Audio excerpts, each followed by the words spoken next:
Hey, it's Nick Fundytus here from Royal LePage Performance Realty. And this week's Reddit question on Nick Answers Reddit is, has anyone used Unreserved recently? So our poster today, user character toe5817, has asked, okay, so what was your experience? Is it really full service? Did they put in the work? Also, did you negotiate the buyer agency rate, and or what was your final percentage? So the buyer is torn, or sorry, the seller is torn between using Unreserved or finding a discount realtor, like a 1% realtor. He said it also got time, so he could try to sell it on his own, thinking about paying for MLS exposure and using social media. So thoughts from the community. I don't usually engage on these ones with where we're talking about discount realtors and things like that. But I did want to jump in because Unreserved is certainly a phenomenon that got a lot of visibility in our market here in Ottawa over the past few years. They kind of came in during I don't know when they started exactly, but I know that we kind of saw more of them during the pandemic here. And I mean, they've had kind of varying levels of success while they've been here. So Unreserved, if you're not familiar, is a brokerage, and it's a real estate platform that allows you to post your home basically for an open auction. So something more like you might have heard that sellers use in Australia, for example. So except it's all online. So you list your house, and then the actual bids are posted online. So you can always go try and beat the previous bid and beat the previous bid. And there's a timer that counts down, or at least there was when I remember seeing it. So my notes here are as follows, and they come from somebody who is also in the industry in Ottawa. So Unreserved in our market has roughly a 1 to 2% share of transactions in our market. So I mean, if you look at that as a percentage, it doesn't seem like a lot, but I mean, it's 100 and something transactions every year in a city that gets somewhere between 13 and 16,000 transactions every year. So that's not too bad. They only really started trading as Unreserved under their own brokerage. Before that, they were a platform, and they would partner with a local small brokerage, so they had access to the MLS. So you would see it on the Unreserved platform, and you would see it listed on the MLS under another company, which I assume was related or at least had some sort of partnership with them. Stats below in my post here. So if you see this on my blog or on Reddit here, are what I pulled from our MLS this year. I'm sure if I'm wrong, they have a very, very vocal CEO who would be happy to set me straight. So if he wants to do that, I mean, I'm all ears. So he's welcome to post his own stuff on Reddit here. So anyways, Unreserved sales in Ottawa for 22 and 2023. So they currently have 43 active listings. So that would be like a big team might have something like that. 43 is quite a bit. They have one conditionally sold.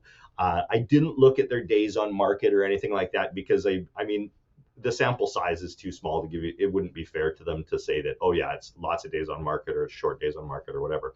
But they sold 110 properties last year, and they sold 73 this year. Now, that may seem like a lot, but to put that in context, I mean, with our small team, in those 2 years, we did about half that each year. And then certainly there's some larger teams, or there's some high producing agents around Ottawa who sell more than that each year. So, I mean, from a brokerage perspective, it's certainly like a small boutique brokerage. And that's sort of where they've settled into the market. They've got their niche, and they've got a certain type of seller who sees the appeal in what they offer. And it's not good or bad. It's just another way of selling your house. So they sold, like I said, 110 last year, 73 this year. Kind of interesting is that almost half of that again, so 15 expired and 31 canceled listings last year. And then 16 expired this year and 30 canceled listings. So, identical numbers between the 2 years of cancellations and things like that. So, a lot of stuff is going on there. And so about 1/3 of everything that seems to go on there then comes off and gets either canceled or expired. So, versus what they sell. So here's my thoughts on that. So cancellations and expired listings. So I did not dig in. I really looked at this quick. I didn't dig in to see how many of these cancellations and expireds by Unreserved, relisted with Unreserved, or which ones, then went off and either chose to not list their house, or they went with a full service broker or another discount broker or whatever. Some sellers, I mean, do choose, I mean, we do hear this story quite often, is that some sellers try to sell on their own with a discount brokerage or with Unreserved or somebody like that first, before going with a more traditional broker if they don't manage to sell. I mean, but the table above doesn't tell the whole story there. So, I mean, if somebody's interested, you can shoot me a comment and I can figure that out for you. We'll base it on, you know, how interested you are. Number two is broker-owned properties. So when Unreserved was first looking to gain traction in Ottawa, they actually owned quite a few of their own listings. So they had bought a number of properties, or at least, I mean, if not them directly, it was a company that was controlled by Unreserved, because we kept seeing the same owner on all the listings that were coming up for them, to just kind of demonstrate the feasibility of their platform. Now, I didn't check to what degree, if at all, this was happening by 2022 and 2023. I would suspect and kind of hope that they've kind of moved away from that now, because they're a bit more of a known quantity in the market. And they've certainly spent, I mean, millions of dollars in advertising and stuff like that to make people aware of their product. Off MLS, I mean, I'm not sure if MLS also offers the ability to only post on their platform and not on the MLS, maybe for a lower fee. But so that might add a few deals to their total, I'm not sure. And then Ottawa specific. So the numbers I have are only Ottawa specific. So, I mean, those are only the facts for this market. I don't know if it would be similar in, say, like a Toronto, or I don't know what kind of market penetration they have in rural areas or a smaller city like Kingston or something like that. But this is what we know for Ottawa here. Anyways, my thoughts on this, for Unreserved and for a seller. So Unreserved has a certain niche. So if you are a seller who wants the transparency of that open auction, and you know, that is what they're there for. The number of homes that it sells each year in total would be something, you know, kind of towards what a larger team at a traditional brokerage might sell. So in that range of about 100 sales. I would say that they do have more canceled listings and expired listings than you typically see, for that model. But I mean, that may just be a byproduct of their business model. Under the new TRESA rules, so the Trust and Real Estate rules, introduced in Ontario just like at the start of this month on December 1st, sellers are actually now permitted, regardless of what brokerage style they use, to disclose the contents of other offers. So if I list your house, for example, and you would like to disclose, and you end up in multiple offers, like more than one offer on your house, you are allowed to disclose certain parts of the offers that you have to the other parties. You have to disclose the same parts of the offer. So if you're saying the price of this offer, you have to say the price of all the offers. But you are now allowed to do this more openly, whereas before it was really only a closed bid type scenario in Ontario, or in Ontario and in Ottawa. So that makes a difference. I would be interested to see whether this affects Unreserved's traction at all. I mean, they still have the platform for the open auction, but I mean, traditional real estate is becoming more open as well. So to kind of get with the times a little bit, if there's somebody who wants that. For the original poster here, the answer is that Unreserved does a lot of things like a full fee brokerage may offer. I know that they do photography, and they do like an inspection of a type there.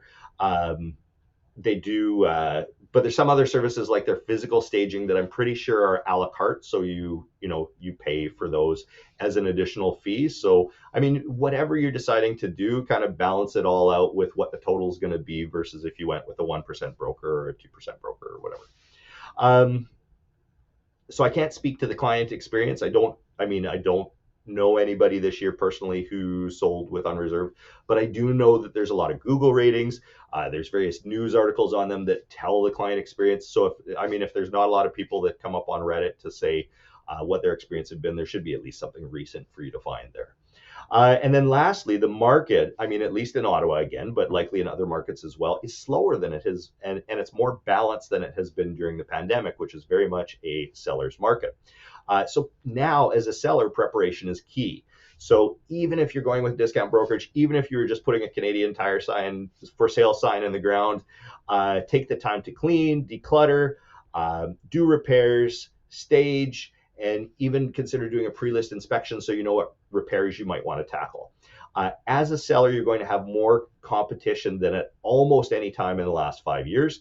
And buyers know this. They read the same news articles that you do. So take the steps to stand out and look your best. if you are working with a realtor, see which things you can get included in the listing of your home. I mean, a full service realtor is going to include a lot of those things.